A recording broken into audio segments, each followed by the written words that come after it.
Happy Monday. Hope everybody enjoyed themselves this weekend. It was safe and peaceful. Unfortunately, I talked to some students today, and I talked to some adults, and people went to large gatherings and places where people weren't wearing masks. And I have a friend that's a nurse who's probably going to watch this too, and she can add in. They saw a significant pickup in the number of cases coming in at local hospitals as a direct result of this. And this is, I guess, I'm going to call this my COVID public announcement number 2.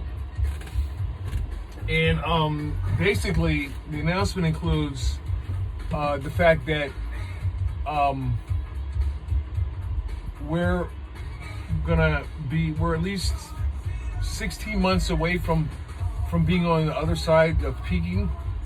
Peaking is not going to occur for a long time here because of every state did something different. 50 states did 50 different things, and international territories did something completely different or did nothing. So, to keep this brief, let's see if we can do better for Christmas, because we might reach our peak by next year, but it's not. I don't think we are, because the summer is gonna drop off again. It's gonna pick up now because people have the windows closed. It's cold and flu season, and people are going to visit other people. My dad is 94 years old and will be 95 in March, and I could not go see him, and I have not seen him in 5 years, and that's another story for another day of why I haven't seen him for 5 years. But we're not going to discuss that story in this video. So my motto for the day is L is the word, or the L word, and that L word is love. Do everything in the spirit of love. Okay, people have been in lockdown in the tri-state area for 9 months, and we're not going to get from second phase to third phase with people being socially irresponsible and not wearing their masks and not keeping their distance, and doing and having COVID parties and having parties with 6,000 people in attendance. That's not helping. So I don't know. I figure by now all the naysayers and the myth people that believe this is all a hoax and a myth will be done.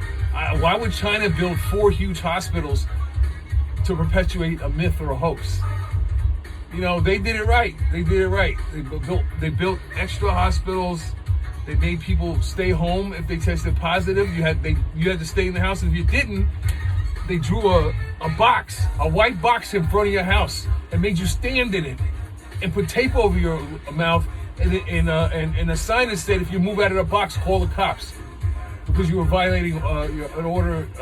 You were repeatedly violating the order to stay in your house. They either humiliate you, or in some people, in the case, they locked them inside the house and they boarded up the house so they could not get out. The really repeat offenders, and in the worst case scenario, they'll throw you in jail if you just don't do what you're supposed to do. So that country's not that bad, although this country controls its population with income. If you keep your citizens poor, they're less likely to revolt. And I think that's a little taste of what's going on now, or has been going on for the last 4 years. So maybe that'll change. But I'm saying it should change so we can revolt.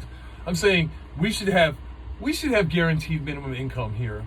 I mean, if Dubai can do it, if the Arab Emirates states can say there's a minimum amount of money you make, as and we're wealthier than them, why can't we do that? Why can't we just say the minimum you can make is $35,000 a year? Okay, and I'm sorry, and if you can't afford to pay people that amount of money, don't go into business. You know what I mean? It's very simple, because this is a very wealthy country. We shouldn't have poor people. We shouldn't have homeless people. We shouldn't have anybody that can't get medical care. It's in our Constitution. In our Constitution, you are guaranteed food, shelter, clothing, money, and liberty in the pursuit of happiness. It's in our Constitution. So it's about time we start offering that to people.